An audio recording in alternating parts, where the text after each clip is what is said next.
You represent the Automotive Aftermarket Industry Association, and do you also represent CARE? I'm testifying on their behalf this time. I don't represent them as a paid lobbyist or anything. But you're testifying on their behalf. Do you know if the Automotive Aftermarket Industry Association, or CARE, has ever ran any advocacy ads against any member of this committee and maybe somebody that is here today?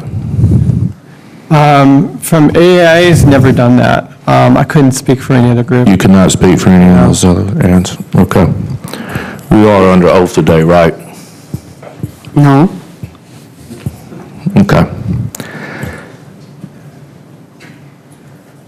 How many repairers, well, first of all, how many people are on your board of directors?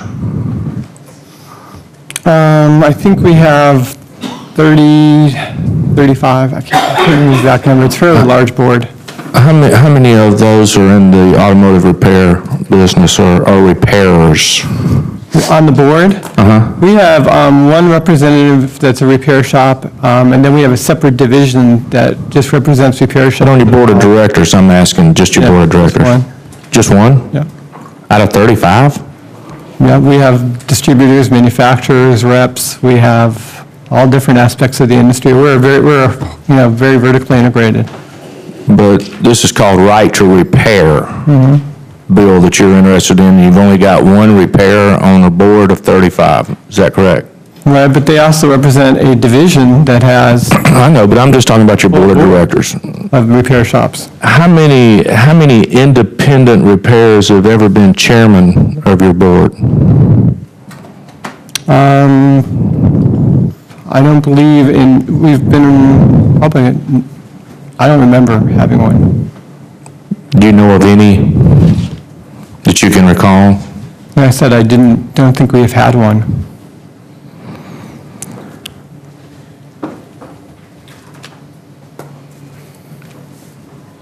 Let me ask you this. Do you use any third-party information providers?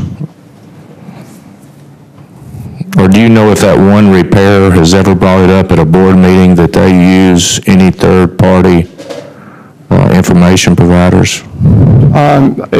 I couldn't tell you if that's come up at a board meeting. I'm sure that most repair shops use third-party information providers. Have you ever heard of any problems of them getting information from any of these third-party providers? Yes, not from that board member, but from other repair shops, yes. So other people have complained about being able to get the information from the third party?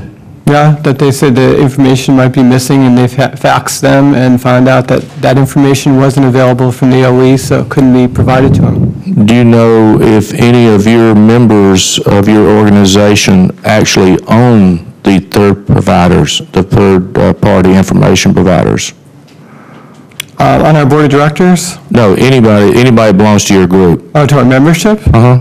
Yeah, I think that, definitely. We have memberships from all aspects of the industry. How about AutoZone? They're a member of ours. They own all data, Correct. correctly? How about Napa Auto Parts? Yeah, they're a member of ours. Do they own any part of any of these third parties?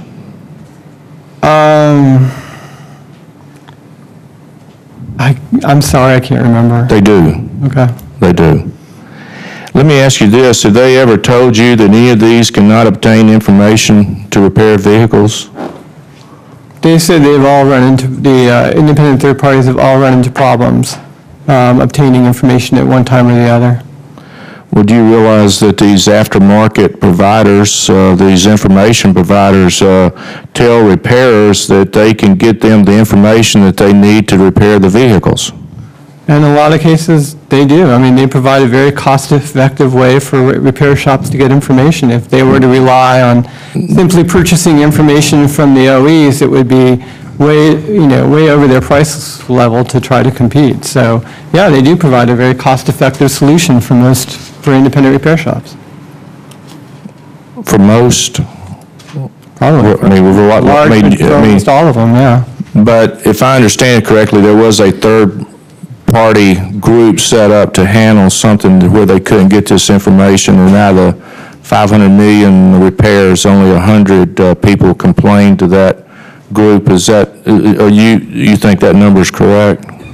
It's hard to know what the exact number is. I would say it is probably fairly low, mainly because the source of information, the National Automotive Service Task Force, which what I'm guessing is you're referring to, is comprised of manufacturers, and what they do is they take information requests from from an independent, they funnel it to the proper OE, and in the OE, it's up to them, the car company, I'm sorry.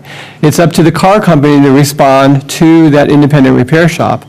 That independent repair, then once they respond, it can take weeks or months. That response could be, here's the information, or it could be, well, we're not going to provide that information. The problem is, an independent repair shop with a car in the bay doesn't have weeks, months, it has hours to try to repair that car. So I think what's happened is there's a credibility issue and an issue of why I don't have time to spend that long to make that complaint to NASDF. I need to make sure that information is available. I think NASDF, as long as there are mandatory requirements to have information, can serve a role of discussing these issues. But without that, NASDF just is, it's an information clearinghouse, but it doesn't resolve the issue of right to repair. It's a step in the right direction, but it doesn't resolve the issue. Okay, but out of 500 million repairs done, 100 complaints have gone to that group, and do you know how many of those have not been satisfied? Well, the way they count it, as I understand it, is that a resolution is an answer, but not necessarily the answer that resolves the issue. We sent complaints to NASDF, and it took weeks before they acknowledged they even got them, and then they sent them back to us saying they weren't provided in the proper format, and so then they had to be reformatted. This is not the answer.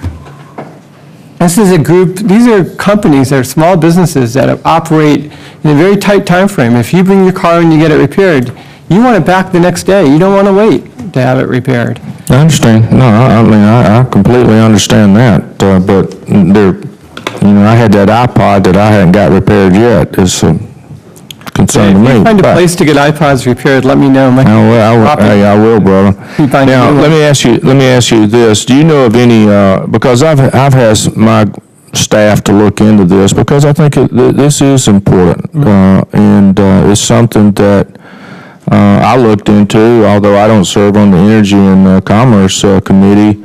One of the companies or one of the organizations that you're testifying for here today ran ads against me.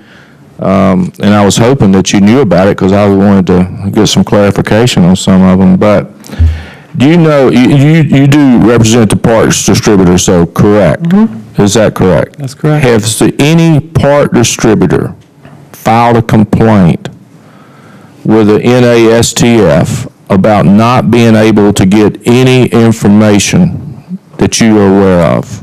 Not that I'm aware of, but that I don't see every complaint, so I couldn't tell you. Well, has it been something that's been brought up at the board meetings? Is this a big problem that y'all have had? Parts manufacturers are not the issue. The issue is at the service end. So the parts distributors, they're just concerned to make sure they have a customer left at the end of the day. That's the only Well, from what I've read of your proposal, or at least the bill, you want the purchaser to make a decision at the point of sale as to who is going to repair his car. Have you read the bill? Yeah. Okay. Is that an accurate statement? At the point of sale of the car? Mm-hmm. No, that's not our intention. Our intention is when the car owner is on the road and he's had it for a while, he can decide, for warranty repairs, he's going to go back to the dealer, he or she will go back to the dealer. After that point, we want the car owner to just have the choice on where to go to get repaired. Well, I understand, but if this computer is supposed to be speaking between the owner or the car and the dealer, I'm assuming that sold him the car, if he says you need a brake job, you need to call your repair agent at so-and-so, he's got to know where to get that information to that person. Is that not correct? Are you talking then about telematic systems? Is that correct? You're talking about that was in your testimony. That was in your testimony. Yeah, okay. Yeah, I'm sorry. What I'm referring to is the telematic systems, and I guess at that point, somewhere down the line, we would like the car owner, and the point at where they make that decision, but we'd like them to have the decision where that information goes and not have the manufacturer determine that. Time is expired.